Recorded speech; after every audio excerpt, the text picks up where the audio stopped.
Bonjour à tous, c'est WinDevNers, on est samedi, on se retrouve aujourd'hui pour un nouveau vidéo tutoriel sur WinDev, WinDev Mobile et WebDev. Alors avant de continuer les vidéos sur le champ jeton, vous savez qu'on a débuté cette vidéo à la dernière vidéo que j'ai publiée. On va un petit peu continuer pour aller plus loin, pour vous faire découvrir ce champ de saisie de type jeton. Et bien avant de vous présenter ça, je vous rappelle que si vous aimez la chaîne, si vous aimez les vidéos, n'oubliez pas de les liker. C'est important de liker les vidéos, ça permet un petit peu d'améliorer la diffusion en fait de ces cours que je vous fais sur le W langage. Deuxième point, je vous rappelle que si vous le souhaitez, vous pouvez faire un don à la chaîne. Vous trouverez dans la description de cette vidéo les liens vers la cagnotte Litchi et le compte PayPal si vous souhaitez faire un don. Je vous rappelle également que si vous faites un don, vos noms défilent en bas de la présentation, enfin du cours du jour. Et puis troisième point, on a toujours le code de réduction WinDevNers qui vous permet d'avoir 10% de réduction sur vos bases de données Hyperfile SQL ainsi que sur l'hébergement de votre site développé en WebDev. Alors, on passe sur le PC et on continue avec ce champ de saisie à type jeton. Voilà les amis, retour sur le PC. On a vu la dernière vidéo, le champ de saisie à type jeton. Vous le savez, on avait surtout un petit peu exploré les fonctionnalités de base de ce type de champ. Alors on comprend en fait qu'on peut y passer des éléments, insérer des jetons, mais bon, on va un petit peu avancer dans la compréhension pour voir en fait dans la prochaine vidéo, celle qui suivra cette vidéo, vous allez voir comment est-ce qu'on peut s'en servir à travers une requête. Vous allez voir, ça va être très intéressant et on va revenir sur un cas qu'on a fait déjà ensemble. Alors, je voulais en fait vous parler de quoi dans cette vidéo. Alors vous avez vu qu'on pouvait rajouter des jetons, ça c'est bien, mais finalement il existe en W langage une variable de type jeton. Alors pourquoi est-ce qu'elle existe? Parce qu'on peut un petit peu améliorer ces jetons pour donner un aspect plus sympa, mais aussi pour l'utiliser de manière plus profonde si on en a besoin. Alors, qu'est-ce qu'il faut? Il faut la déclarer comme dans toutes les variables. Je vais un petit peu agrandir ça, et je vais appeler ça nx jeton, comme nouveau jeton, est un jeton. Très bien. Alors, je vais faire ici un petit F1, et ça va lancer voilà notre doc de PCSoft sur le jeton type de variable. Et ça va permettre, vous voyez, c'est m'a expliqué de définir toutes les caractéristiques avancées. Je dis bien avancées parce que quand on a fait le dernier cours sur le champ de saisie jeton, on avait un petit peu les fonctions basiques. Cette fois-ci, on va dans les fonctions avancées. Alors déjà, on va faire un premier petit cas simple. Vous vous rappelez que dans les jetons, on pouvait définir une valeur et un libellé. Alors c'est déjà très pratique parce que si je tape ici maintenant nxjeton.valeur, vous voyez qu'il me le propose maintenant de cette manière. Je vais donc écrire valeur jeton 1, et puis on peut bien sûr écrire directement le libellé. Voilà. Égale, là je vais marquer lib jeton 1 pour que vous puissiez comprendre.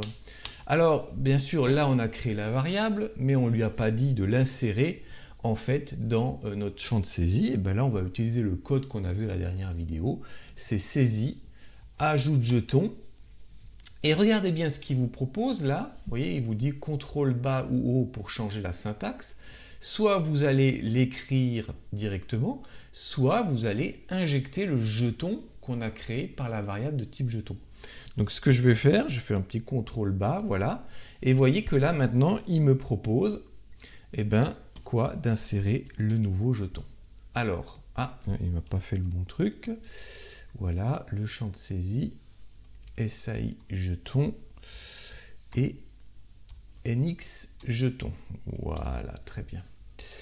Alors on va faire un petit test, je rajoute mon jeton, hop, et vous voyez que là, mon jeton il s'est rajouté en gardant en gros l'aspect, on va dire, des jetons qu'on avait vu à la dernière vidéo. Bon, ça c'est bien. Bon, mais cette fois-ci, on va un petit peu aller plus loin.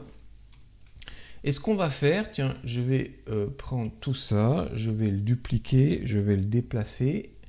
Voilà. Et je vais donc l'appeler maintenant jeton 2. Voilà. Jeton 2.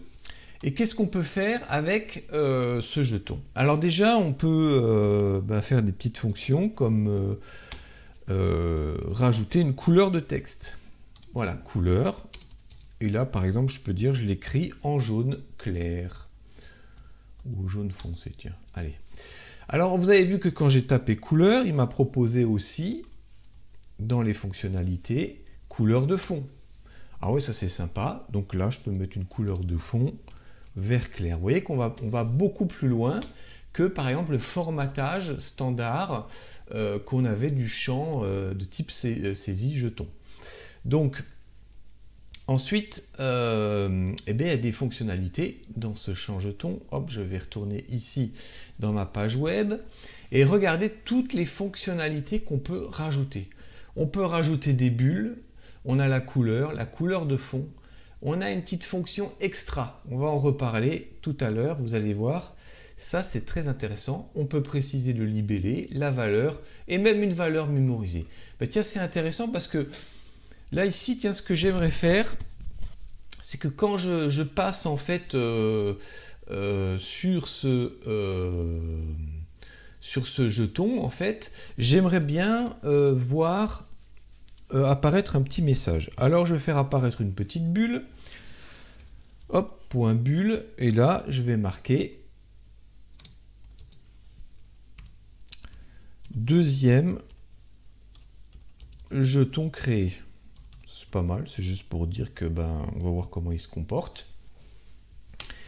Et puis après ça, je vais faire une saisie. Ajoute jeton. Voilà. Donc là, je vais bien sûr CTRL bas préciser que c'est un jeton que je vais rajouter. Et puis ça sera NX jeton. Voilà. Alors vous avez vu qu'en fait la valeur NX jeton, je lui ai donné des éléments que je lui ai passés, je l'ai ajouté dans mon champ de saisie, et puis je lui repasse des nouveaux éléments, des nouvelles informations ou caractéristiques, et puis je décide de le rajouter. Alors hop, on va faire ça ensemble. Alors j'ajoute mes jetons. Alors vous voyez déjà que il a respecté les couleurs.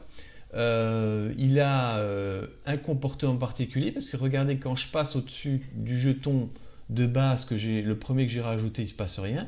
Mais vous voyez, hop, si je passe maintenant au-dessus du deuxième jeton, et bien là j'ai l'info bulle qui apparaît dans ce jeton.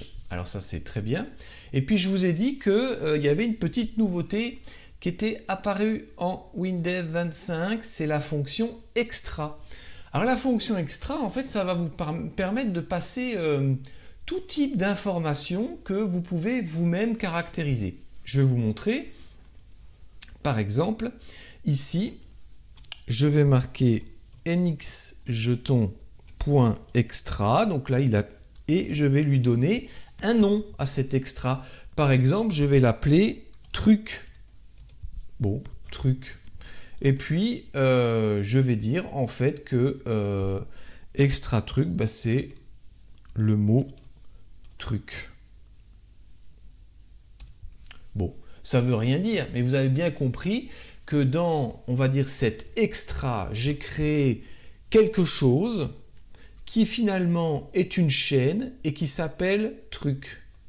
Alors, je vais l'appeler d'ailleurs truc chaîne, comme ça on saura que c'est ça. Et puis, ce que je peux faire ici, eh bien, c'est aussi allouer à ma bulle eh bien, la valeur que je viens de donner par cet extra. Alors, on va faire ça ensemble. C'est parti. Voilà, je vais faire un go. C'est parti. J'ajoute mes valeurs. Et regardez, qu'est-ce qui se passe? Eh bien, cet extra a été apparaît ici dans la bulle. Donc il a été enregistré, on va dire, on a enregistré quelque chose comme ça. Alors ça pourrait être bien sûr des choses comme des chaînes, comme des entiers, comme une valeur, comme un booléen, pardon, comme vrai ou faux, et ça peut être réutilisable. Et oui, ça c'est intéressant parce que rappelez-vous que si on passe des choses réutilisables, on peut en fait peut-être peaufiner des recherches avec ça. On le verra dans la prochaine vidéo. Ici, je vous ai fait encore un petit bouton parce que l'idée c'est quoi en fait? C'est que si je mets des choses réutilisables par exemple par la fonction extra, ça peut par exemple être utile pour être recollecté et réinjecté dans autre chose. Alors ce que j'ai fait ici dans ce petit bouton, bon, j'ai créé une procédure qui s'appelle ajout jeton. Et qu'est-ce que j'ai fait? Regardez ce que j'ai fait. J'ai fait en fait la création d'un jeton que j'ai appelé, qui a une valeur jeton 1 et qui a un libellé qui s'appelle blond. Et puis regardez ici, dans l'extra, je dis que ce jeton, il y a quelque chose qui s'appellerait un paramètre, comme un paramètre de requête. Et puis, vous voyez que j'ai mis couleur de cheveux. C'est-à-dire que blond, c'est bien une couleur de cheveux. Et puis, j'ai fait apparaître ça dans la bulle simplement pour que visuellement, on s'en rende compte. Je l'ai ajouté dans mon champ de saisie. Je crée un deuxième jeton qui s'appellera jeton 2. Alors pourquoi est-ce que je les différencie ici entre jeton 1, jeton 2 et jeton 3? C'est parce que j'ai interdit en fait les doublons.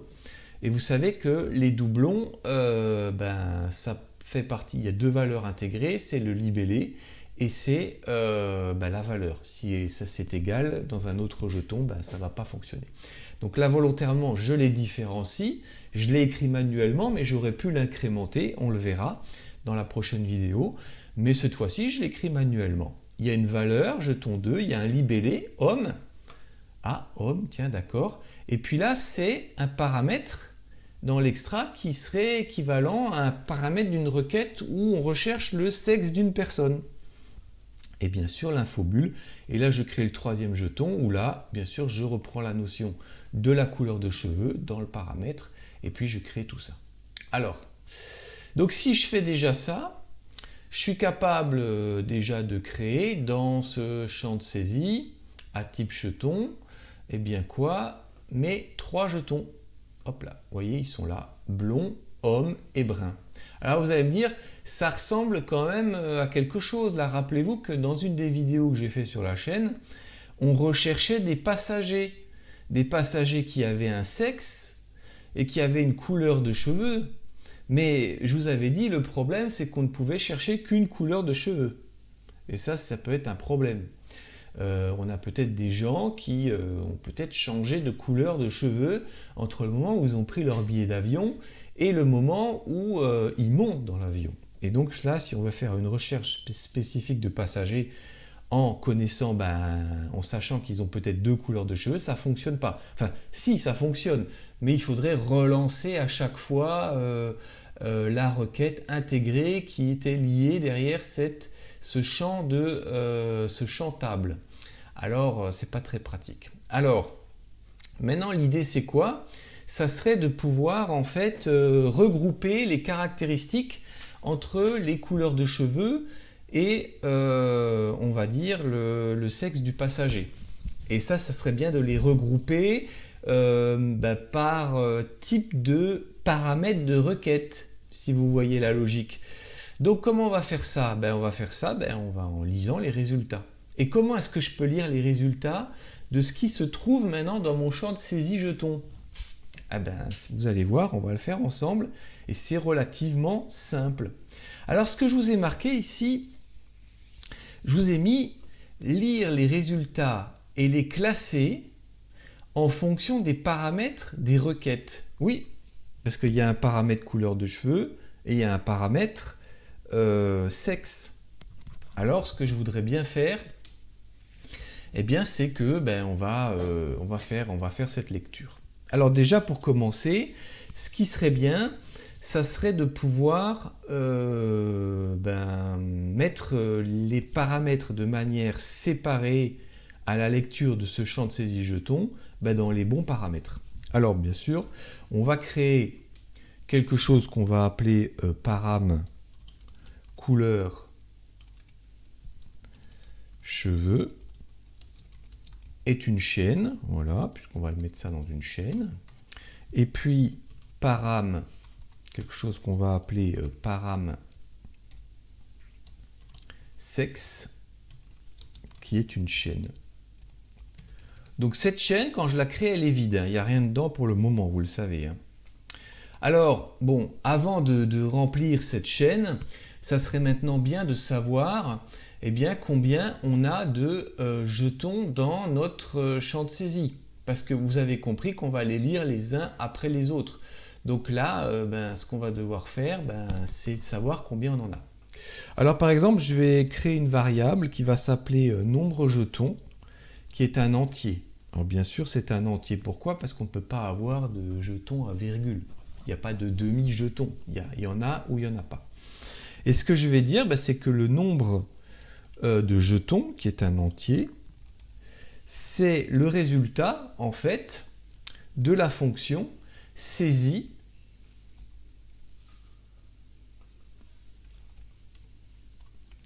occurrence jeton de mon champ de saisie jeton.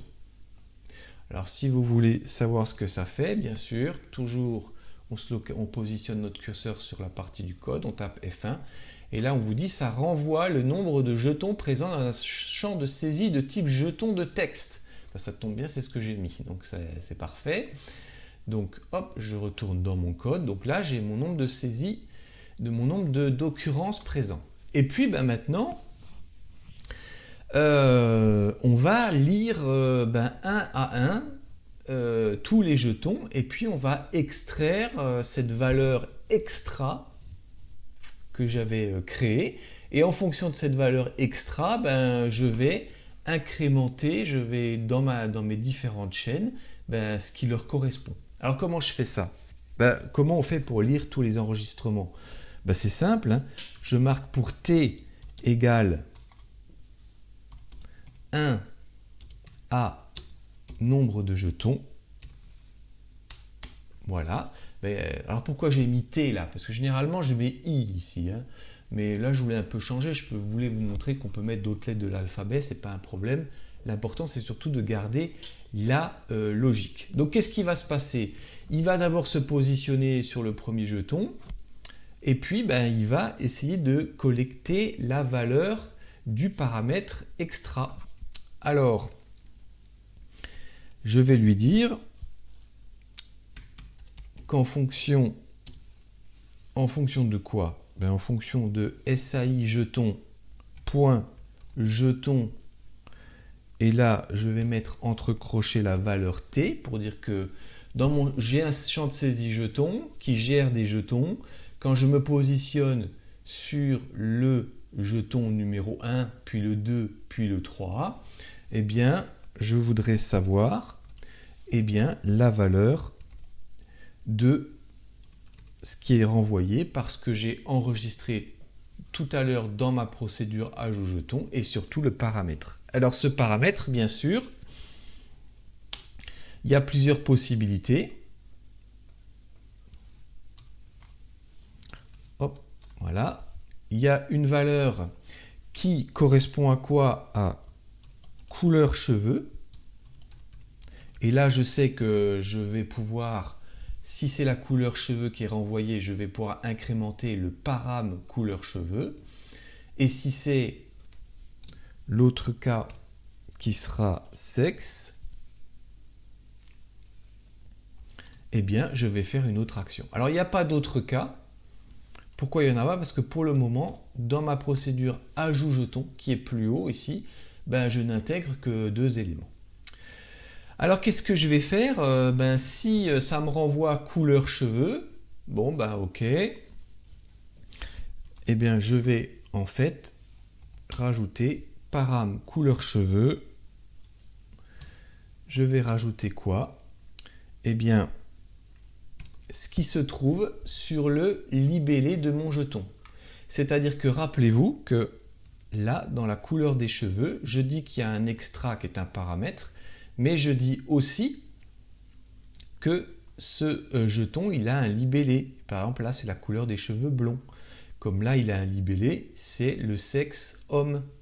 Voilà. Donc, ce que je fais, hop, je retourne dans mon code, ici. Et là, je rajoute quoi? Eh bien, je rajoute le libellé du jeton. C'est celui sur lequel je suis positionné, bien sûr, avec la valeur T. Et là, je marque point libellé. Et ce que je vais faire, je vais séparer ces valeurs dans la chaîne de caractères param couleur cheveux. Je vais les supprimer par un point virgule. Alors, je mets un point virgule, il y a une raison. C'est pour la prochaine vidéo, vous allez comprendre pourquoi. Même chose pour le cas des sexes. Donc cette fois-ci, je dis en fait que param sexe, eh ben, je vais rajouter le libellé. Hop, je copie ça. Voilà, et je rajoute ça. Et alors bon, ça serait quand même bien tout ça dans tout ça. Bon, on va décompter les éléments, on va les remplir. Mais ce qu'on aimerait bien, c'est voir le résultat. Donc là, ce que je vais lui dire, je vais lui faire, tu traces la valeur param couleur de cheveux. Et puis tu vas aussi me tracer la valeur param sexe. Voilà, ça sera le résultat finalement de quoi? De mes chaînes de caractères là, que j'ai créées pour un petit peu voir, est-ce que tu as bien rangé la couleur de cheveux dans la bonne variable et est-ce que tu as bien rangé le sexe dans la bonne variable. Alors on teste ça ensemble les amis. D'ailleurs ce que je vais faire, je vais surtout mettre un point d'arrêt ici et on va voir un petit peu ensemble ce que ça renvoie. Allez c'est parti, go. Donc j'ai ajouté mes champs de saisie et j'arrive ici, mes jetons, pardon, et j'arrive ici dans la lecture. Donc on en a 3 théoriquement, hein. Donc nombre de jetons égale 3, bon ça c'est bien, parfait, donc je fais F8, je lis le premier jeton, alors qui me renvoie quoi? Eh bien la couleur des cheveux, vous voyez qu'il s'est positionné dans le second cas couleur des cheveux, et puis hop, il va lire le deuxième jeton. Parfait. Là, il a compris que là, on est sur la valeur param qui est renvoyée dans l'extra, c'est le sexe. Donc, il a compris qu'il va rajouter ça dans la variable. Et puis là, maintenant, le troisième, c'est normalement les cheveux. Voilà. Il s'est positionné au bon endroit. Vous voyez déjà qu'il a marqué ici blond. Je ne sais pas si vous voyez derrière ma photo. Et puis, c'est la fin. Et il me trace les deux résultats. Donc, maintenant, si je retourne ici, regardez. Eh bien oui, il a bien organisé les résultats. Dans param couleur de cheveux, il a mis blond, point virgule, brun, point virgule. Et puis ensuite, dans le sexe, il a mis homme, point virgule, simplement. Eh bien, il a bien fait le travail. Donc, vous voyez, dans cette vidéo, on a réussi à faire quoi? À rajouter pour chaque jeton des couleurs de fond, des couleurs de texte. On est d'accord, ça, on a su le faire. Mais surtout, on a su utiliser en fait, cet extra qu'on peut rajouter dans le jeton et on s'en est servi pour en fait, remplir une variable qu'on va réutiliser cette fois-ci dans la prochaine vidéo et vous allez voir ce qu'on va réussir à faire ensemble avec ça et on va permettre surtout en fait d'apprendre à passer plusieurs paramètres dans une requête de chez WinDev pour ensuite afficher un résultat dans notre champ table qui nous permet un petit peu de sélectionner des passagers en fonction des couleurs de cheveux ou des sexes. Je vous dis à la prochaine vidéo les amis et d'ici là, portez-vous bien. Allez, bye bye.